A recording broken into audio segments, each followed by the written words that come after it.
Aloha and welcome to our lecture today. We are going to discuss health and illness. And there's kind of a continuum, when we use the word continuum, between a state of health and a state of illness, meaning that you can be in a state of really good health all the way down the line over time to developing illness. And so we're going to define the different types of illness, and we're also going to define what exactly is health. We're going to start out by just talking about basic human needs. Maslow, it brings us his hierarchy of needs, and what he says is that certain human needs are more basic than others. And as these basic needs are met, then we have the potential to continue in our growth as humans. And so this is what his hierarchy of needs looks like. And at the very bottom, we have physiological needs. In the next tier, we have need for safety. The next one is love or belonging. If we can then reach into the next level, would be self-esteem. And then at the very top of the pyramid is self-actualization. So we're going to talk a little bit about what each of these mean. And so I flipped it over so that we could kind of look at the top, the very bottom, right, of what's necessary for just basic human needs to be actually at the top, because I think it's easier to kind of look at it from the most basic needs to the most kind of complex human experience. And so when we're talking about physiological needs, what Maslow taught was that the most essential needs for food and water, adequate living space, that you know were essential initially, because if someone is hungry or has nowhere to sleep, it's very hard to focus on anything else. And so safety was the next level, and our safety needs are apparent even early in childhood, right? As children have a need for safe and predictable environments, and typically react with fear or anxiety when these are not met. So I think if you take an example of a houseless person here in our country, and you look at the physiological need for knowing where your next meal might come from, having a place to sleep at night that is comfortable, that allows you to get a good night's sleep, are just basic needs. If you add safety into that and you think to yourself, sometimes they're overlapping, right? If you certainly don't have a place to lay your head at night that is comfortable so that you can get rest, certainly you may be at risk in terms of your safety. If you're sleeping outside, if you don't have a place where you can go inside and lock the door and feel safe to rest. Love and belonging is the next level. And what he said was that love and belonging needs impact our well-being. And there are definitely is evidence that having social connections is related to better physical health. And conversely, feeling isolated, meaning that you are kind of a loner or you don't feel like you belong or fit in, whether it's in a family situation, in school, that it's actually has negative consequences for our health and well-being. So love and belonging is number 3. Esteem is the next one. And so this is akin to self-esteem, how we view ourselves. It says here that when people's esteem needs are met, they feel confident and they see their contributions and achievement as valuable and important. However, when their self-esteem isn't really strong, right? When they haven't had experiences in the world that have them feeling as though they are accomplished at something, then they may actually end up with feelings of inferiority, thinking that they can't do things and can't accomplish things. It can really lead to this whole spiral of just feeling inadequate, inferior. However, if our self-esteem does develop and we do feel good about our place in the world and our contributions, then we have the ability to reach the final level of this pyramid, which is called self-actualization. And this is really referring to a feeling of fulfillment, that we are living up to our full potential. And this might look different for everyone. Someone might feel that helping others, like a nurse's calling in terms of self-actualization might be that he or she becomes a nurse and helps people in their career. And that is self-actualization for a nurse. Others might be self-actualized through other types of achievements. Perhaps that it's something creative or artistic, and they are self-actualized in accomplishing something of that nature. So it's independent based on the individual.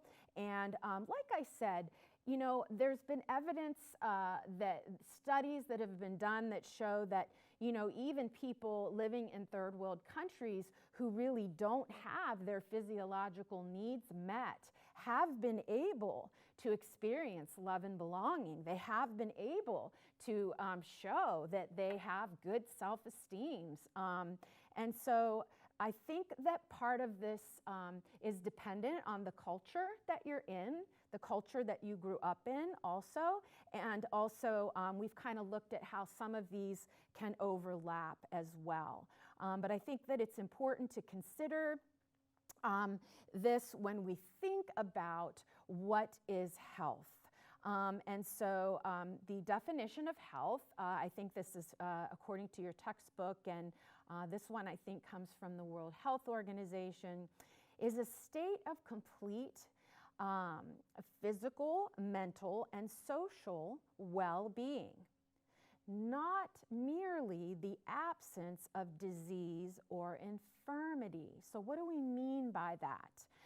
So if we take a look over here at our image, if we look at this conceptually, we can see the three sides of your health triangle are connected, like the sides of a triangle, and we see physical health relating to our body, social health interacting and relating to people, and mental and emotional health that has to do with our thoughts and our feelings. And so oftentimes you will hear people refer to this as kind of like the biopsychosocial. Bio meaning the body, biopsycho meaning the psychological health of an individual, and social meaning, the interactions that we have with others, our families, our peers, our communities, and the larger aspects of society. And so in order to have what we kind of refer to as being holistically well and experiencing a state of health means that we have productive relationships with people.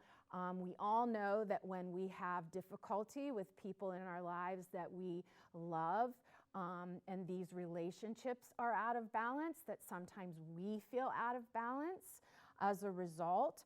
The same, of course, goes if you are not feeling well, if you're under the weather, you have a fever, a headache, you're not feeling well. And then also, just in terms of how those things can impact our mental or emotional health. We know that chronic physical illness can definitely lead to depression.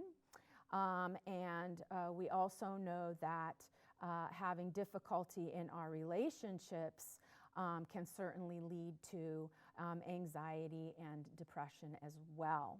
And so we want to remember that health is not just the absence of disease. When a person values health, that person will take actions to preserve it. And what I mean by that is if you value your health and you want to feel good, you want to be productive, you want to be able to go to work and feel not, exhausted halfway through the day, or you don't want to do things that put you at risk for becoming ill, that's showing that we value our health. And so examples of this are just simple things like, wearing a mask during COVID, or, exercising regularly, going to the doctor and getting checkups, eating healthy, or at least balancing out some of the more fun foods that we have with foods that we know are good for our body and going to nurture us. And so there are different types of illness. I'm just going to kind of touch base on a couple that I think you should kind of be aware of. In nursing, we define acute illness as short in duration. Usually it comes on suddenly.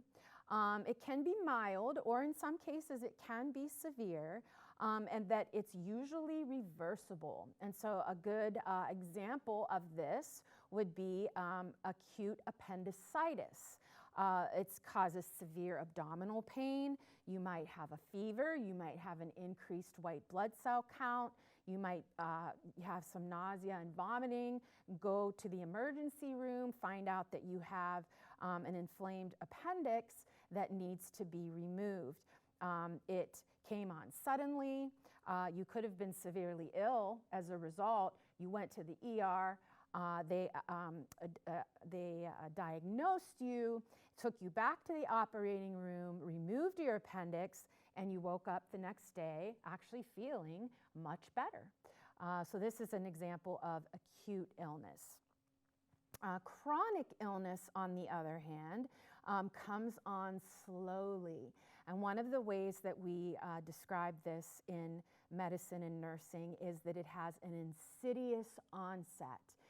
It's not acute. It doesn't happen quickly. It doesn't come on suddenly. It happens over time. Usually a chronic illness is lasting longer than 6 months and is usually irreversible. And so the example that I have here of a chronic illness is chronic obstructive pulmonary disease. And this is bronchitis and emphysema are hallmarks of COPD, where you have difficulty breathing. Oftentimes you might need to live on oxygen, meaning that you have an oxygen tank with you at all times, and that you have a nasal cannula on to get that oxygen into your body because of your disease process. A chronic disease can be debilitating in that it prevents us from sometimes doing the things that we enjoy doing. Going out, seeing people, basic needs getting met, like doing our grocery shopping. We start to need more and more assistance just to get our activities of daily living completed. And so in terms of thinking about health and how we perceive our susceptibility to illness, it's a really important thing to consider. That in a health belief model, what we would look at is what is this individual's perception of their own susceptibility to illness? What's their perception of the seriousness of a potential illness that can come? into their lives, and what is their perception of the benefits and barriers to taking action. And so one of the examples that I've provided you here is vaping. Okay, so vaping, it's a nicotine addiction still. It can cause irritation to the mouth and the throat, coughing, of course, and wheezing. You could get worsening asthma symptoms. And then in terms of perception of seriousness, right, of illness, you might ask the question, well, can vaping cause lung cancer? We know that smoking can, but can vaping? And so this is from Dr. Broderick from Johns Hopkins, who works in a center dealing with lung problems. He says cancer is a concern. Vaping introduces a host of chemicals into the lungs. Vaping products haven't been around long enough for us to really learn whether or not they can cause cancer. And so we know that smoking tobacco does force tiny particles to be deposited deep in the bronchial tree and can lead to the development of cancer. The same may be true for vaping. And so again, we don't know the answer to that. We do know that there is a potential there. And so I think it's important that people understand what their susceptibility is and what the possible seriousness of an illness could be. And then whether or not the person decides to maybe stop vaping really has to do with how they see benefits to quitting. So in other words, maybe a benefit would be for them to save money. Maybe it's not so much their concern about their potential health risk. Maybe they spend a lot of money on it and want to save money. Maybe it takes up a lot of their time, that they're not allowed to vape in a lot of public places, so they always have to go find a place where they can do it. It's a little bit time consuming, so quitting would decrease the amount of time they spend doing it. So there could be other reasons why you might decide to stop doing something that is potentially harmful. So as nurses, sometimes part of our role is to educate people about what the pros and cons are of any given behavior and what the benefits might be for change. And so there are some internal factors that play a role in our health practices and beliefs, and developmental stage is one of them. And so what I mean by that is that when you are growing up, you may not have the same understanding of risk that you do once you become a young adult. And an example of this would be that adolescents may engage in more risk-taking behaviors. Not all adolescents or teenagers do this, but there is a belief amongst this population that they are kind of invincible, that nothing can happen to them. They're very young, they're very healthy. They enjoy really good health most of the time when they're young, and they may feel like they're invincible. They may also be much more likely to give in to peer pressure in terms of risk-taking behaviors. And you know, how much is a teenager these days influenced by the media?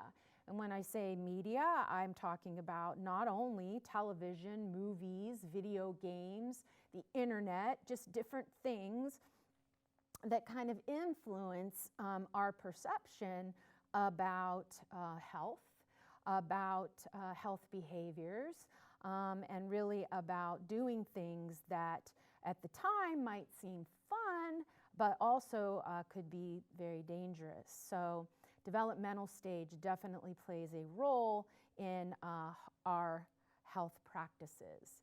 And another internal factor might have to do with intellectual background.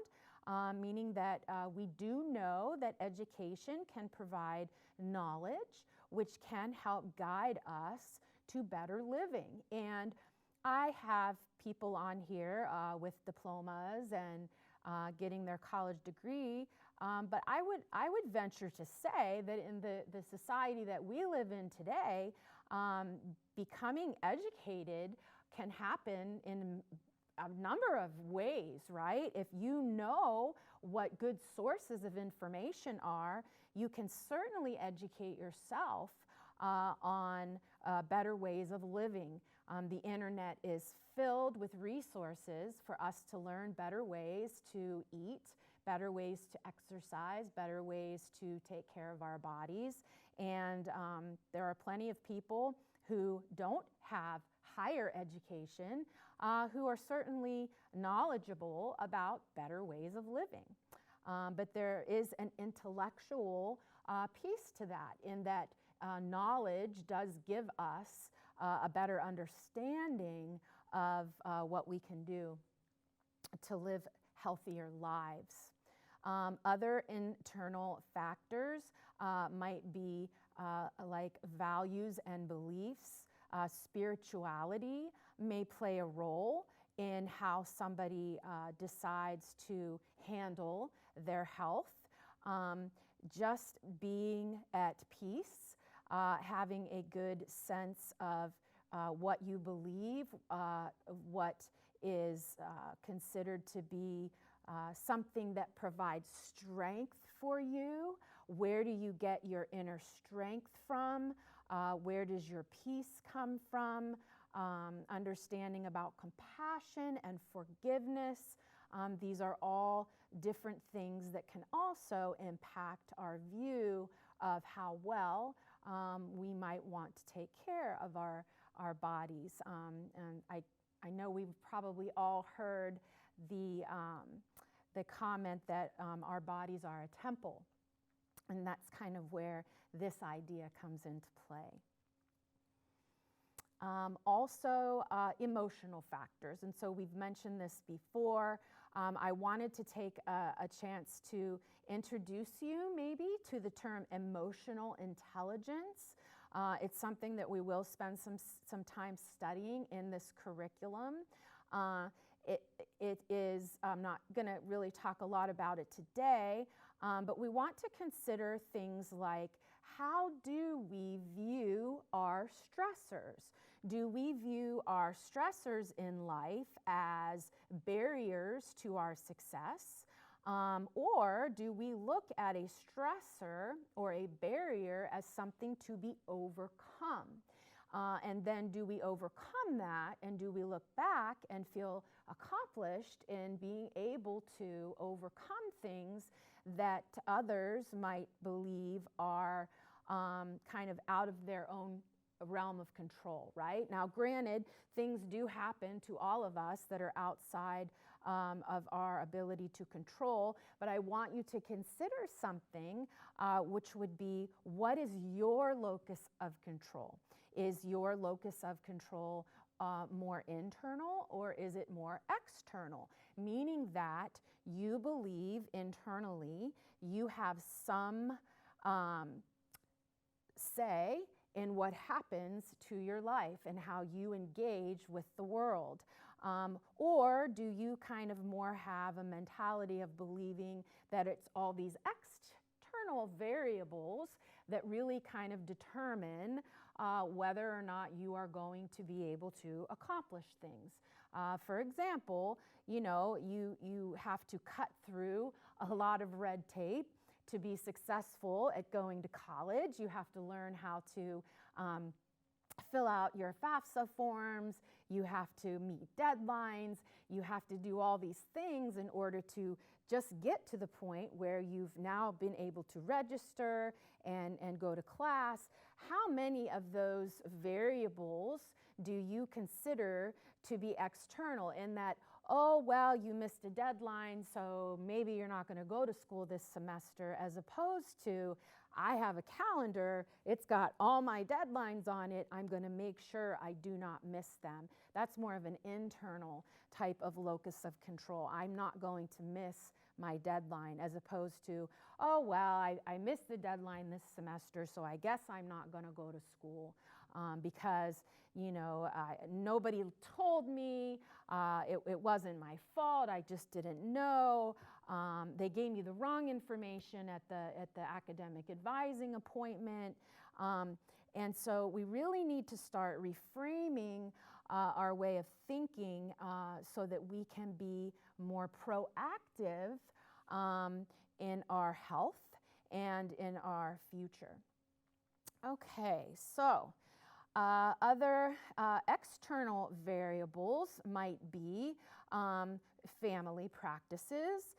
Definitely culture definitely plays a role on how we view health beliefs and health practices in our own cultural upbringing, our background.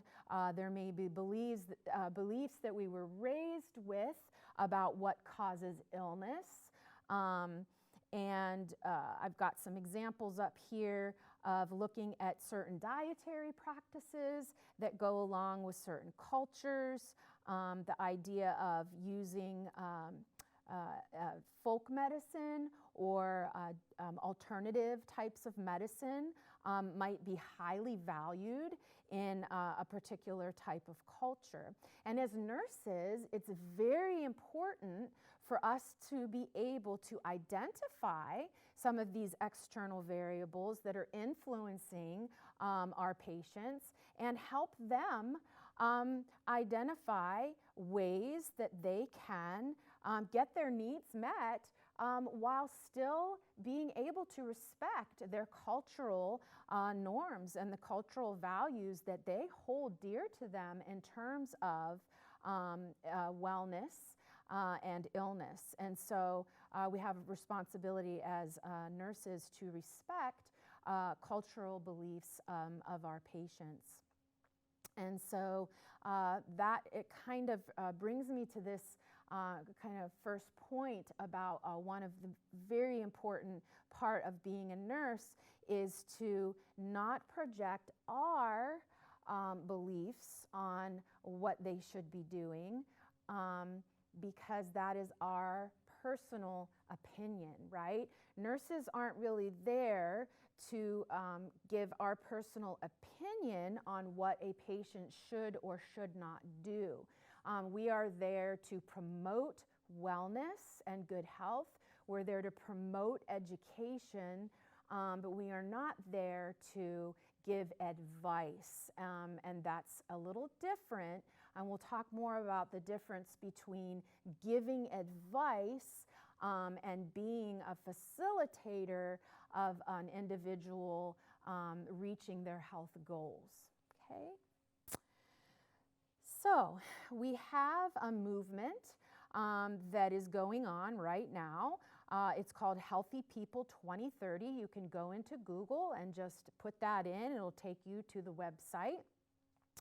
And what Healthy People 2030 is it's identifying determinants of health or factors that influence health, social, economic, environmental, and individual traits. And what they're really doing is looking at some leading health indicators, and what these are high priority objectives that are selected to drive action towards improving health and well-being. And this is to address important factors that impact major causes of death and disease in the United States.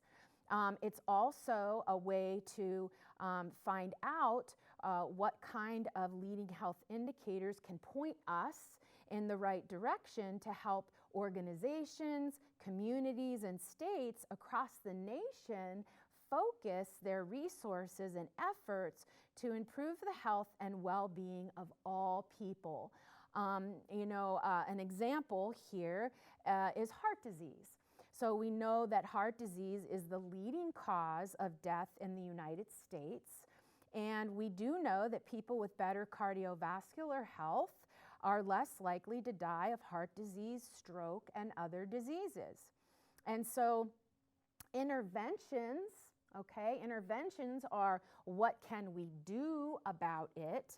Action, we can work on lowering blood pressure, keeping blood cholesterol, at a lower level in our blood, keep our blood sugar under control.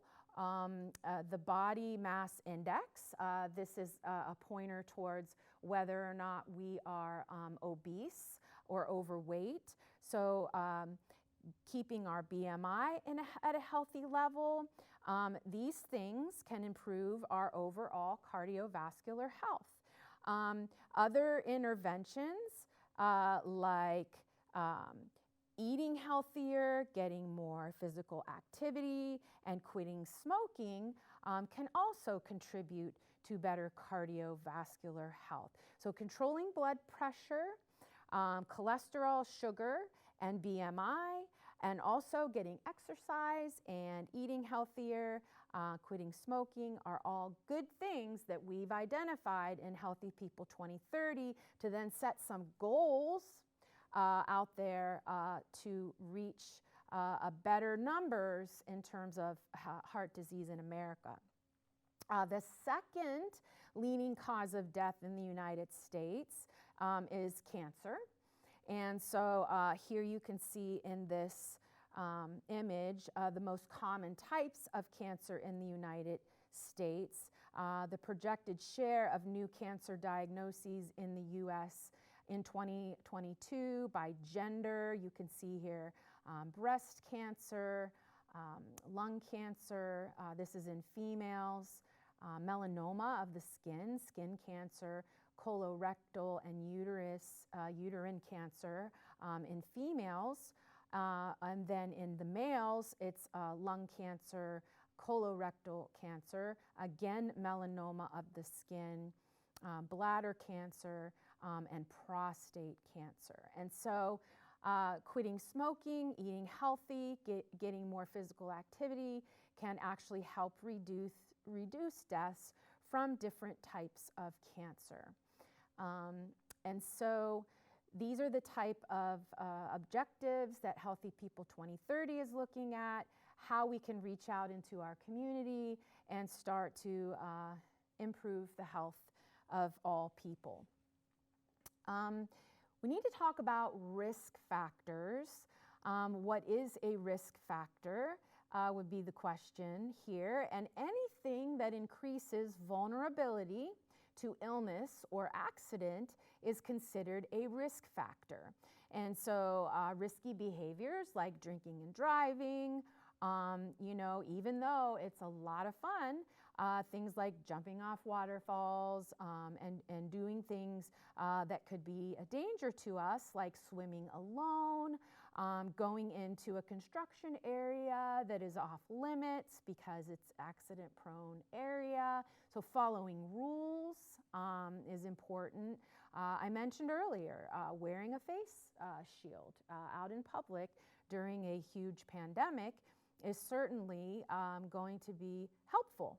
And so if you choose not to follow rules and not to do those things and not to follow the law by continuing to drink and drive, you will be increasing your vulnerability to illness and accident.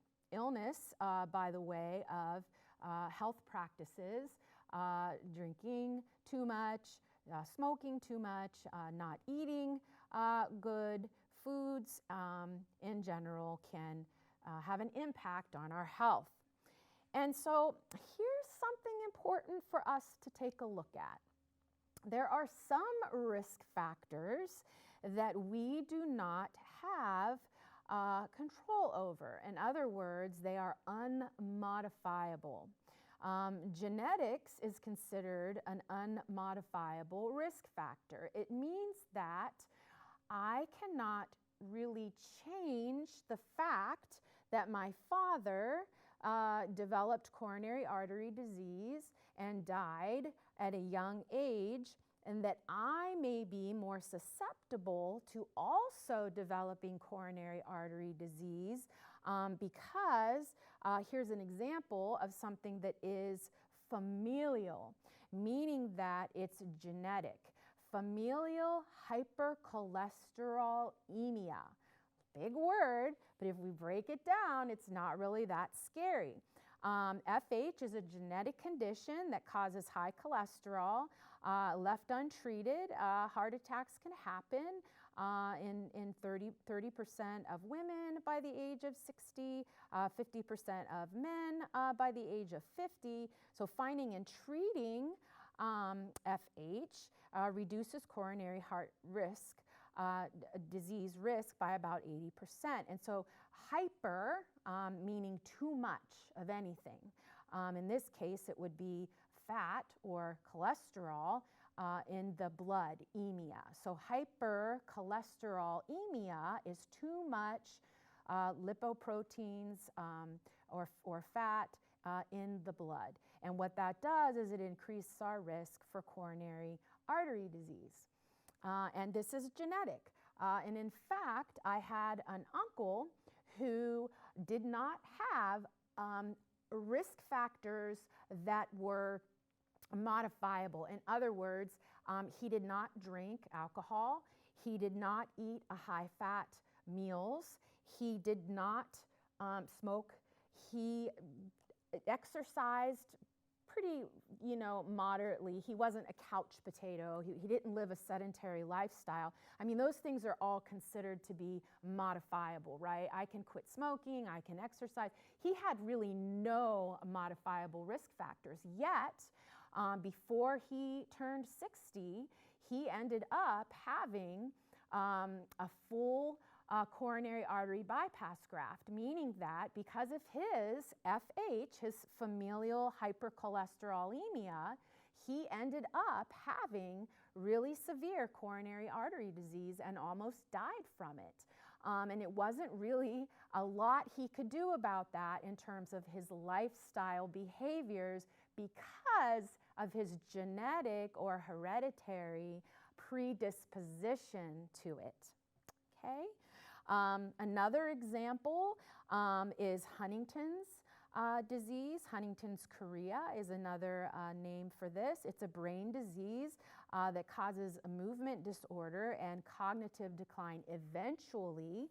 And this is also genetic, meaning that it is autosomal dominant inheritance. And what that means is that if you have a mom and you have a dad, and they have children, if the father has the gene for Huntington's, there is about a 50% chance that the offspring of this mother and father, that they will develop it. So here you see the example of an unaffected parent and an affected parent. They have 4 children together. Statistically speaking, 2 out of those 4 children will inherit the gene that will eventually become activated and during their lifetime, in which case they will develop Huntington's disease.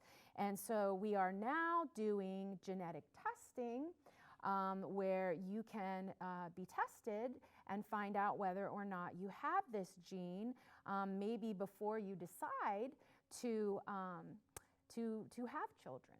Okay, and so this is another example of genetic risk factor. We also know that very young and very old have increased risk factors. Age is definitely something that we really can't change, right? We don't have any control over the fact that we will continue to age. It's unmodifiable. But premature infants are more susceptible to infection.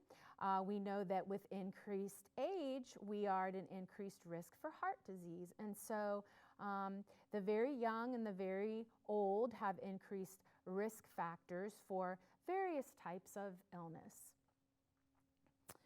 There are also environmental risk factors.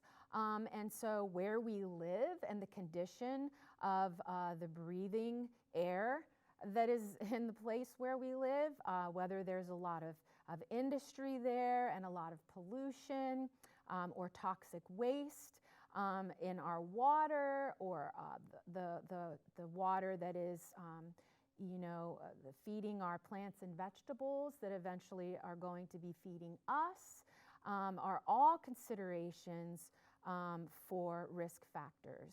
We know that polluted environments definitely increase risk of poor health outcomes. And then, of course, lifestyle risk factors as well, right?